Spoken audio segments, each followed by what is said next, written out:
Hello guys, we are going to talk about a crime drama film called Joker Folie à Deux from 2024. A lot of interesting things are waiting for you. The film begins with an animated clip. The footage shows us the visit of comedian Arthur Fleck to Yuri Franklin's show, which ends with the murder of the host and the arrest of the clown. The story moves to a prison for the mentally unstable, where Arthur is serving his sentence under the supervision of the guard Jack and his aides. Since the patient likes to tell that he fights a billionaire in a bat costume at night and used to work as a Roman emperor, he is stuffed with pills to keep him sane. Later, Arthur is taken to another room in the rain to meet with his lawyer, Marianne Stewart. On the way, he notices a young girl in the therapy group who gestures that she knows about his actions on the talk show. The lawyer suggests a new tactic, pretending to be mentally ill so that he can be declared insane and transferred to a psychiatric hospital. To do this, she organizes a recording of a session with a psychotherapist. The doctor, asking leading questions, tries to create the impression that the patient has serious mental problems and that he might be worshipping the flying pasta monster. Later, Arthur asks the guard for a cigarette, and they tell him that a movie was made about his crime, where he was allegedly played by Joaquin Phoenix. Later, Arthur is allowed to participate in group music therapy for his good behavior, where he meets a girl named Lee again. She says she is his biggest fan and has seen the movie about him 20 times. She says she lives in the same neighborhood as him. Her father died in an accident, and she was sent to the hospital for setting fire to her mother's house. Back in his cell block, Arthur watches a report about himself on TV. Prosecutor Harvey Dent wants to get Arthur the death penalty. When the man bursts into uncontrollable laughter, the guards take him out into the rain to cool him down. Later, the patients are taken to a movie screening, where he is again seated next to Lee. The girl suggests that they escape together and then sets a fire under the guise of a smoke break. As the guards chaotically organize the evacuation, the couple escapes amid the flames. Under the guise of a musical performance, they reach the gate, where reporters have already gathered. However, the guards notice them in time and detain them. For the violation, Arthur is thrown into solitary confinement, where he dreams of another performance on stage with his girlfriend. He is awakened from his reverie by the voice of Lee, who has bribed the guard to get to her lover. She says that she is being discharged because Arthur is a bad influence on her, but promises to come to every hearing on his case. She also brings cosmetics to make him a Joker makeover, after which they spend an interesting moment together. After some time, the lawyer arranges an interview to show the public that Arthur Fleck is a broken, sick man, not a psychopathic killer. During the interview, Arthur learns that Lee's real name is Harley Quinzel, and that she has given several interviews about their relationship.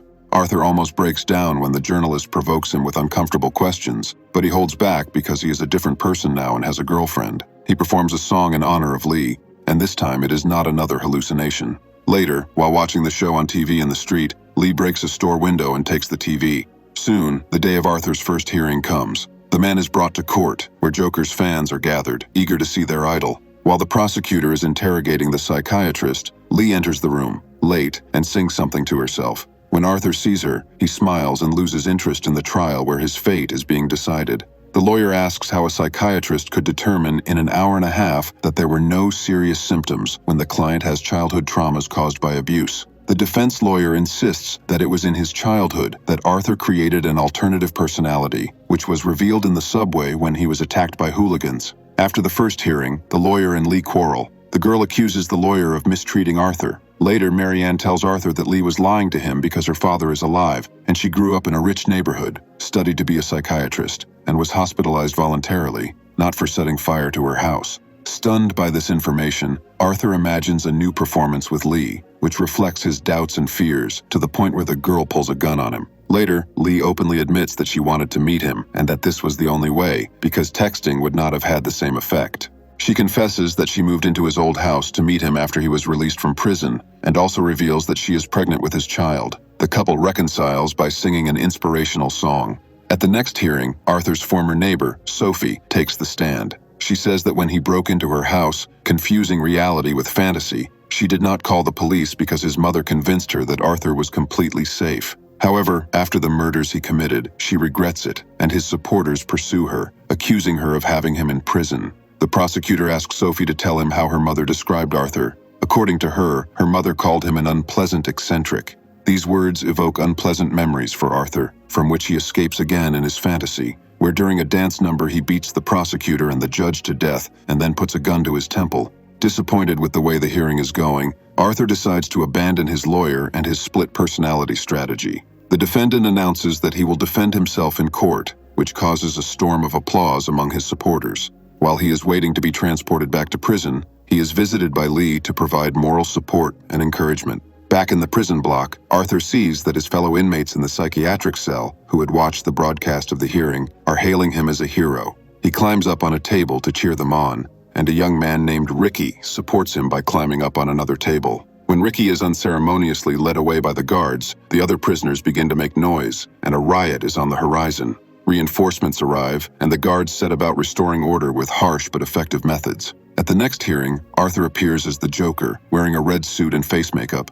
The judge, citing precedent, allows him to remain in this form, but emphasizes that the hearing should not be turned into a show. The first witness is Gary, a former colleague of Arthur's in the clown business, whom he spared last time after the murder of another colleague. The prosecutor asks him about the murder, after which the floor is turned over to Arthur. In his emotional speech, the accused hints that although they were supposedly friends, no one really knew Arthur, but everyone knows who the Joker is. And now, from an unknown animator in silly makeup, he has turned into a popular and sought-after personality. Even the guards in the prison treat him with respect. When Arthur finishes his interrogation, Gary tearfully tells him that he was the only person who never made fun of his short stature. The Joker does not like this emotional performance and says he has no more questions. After releasing the witness, the judge offers to call the next one, but the prosecutor says that the case is over. Arthur repeats after him that the defense is also finished, to the delight of his supporters. The judge adjourns until the next morning. Satisfied, Arthur hugs Lee, imagining another stage performance with a wedding, an orchestra, a piano, and bright spotlights. Upon his return to prison, Arthur receives a warm welcome. The guards, remembering how he mocked them on live TV, knock him down, drag him to the shower room, where they strip him and humiliate him.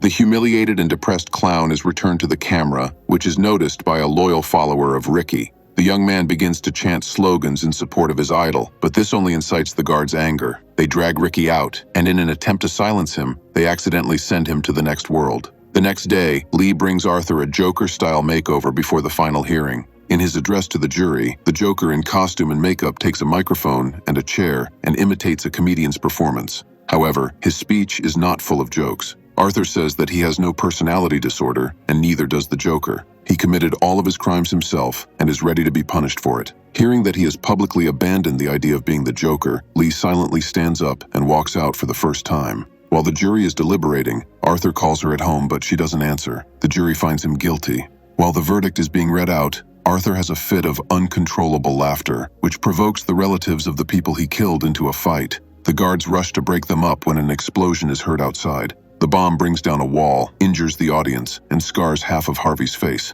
When he regains consciousness, Arthur wanders among the wounded in the ruined building before escaping through a hole blown by the explosion. The fans and a friend stuff Arthur into a car and drive away before the firefighters and police arrive. The mesmerized comedian regains consciousness during the trip, and when the car stops in traffic, he gets out. Arthur runs away from his fans, who are stopped by the police. In the evening, he goes to his old house where Lee lives.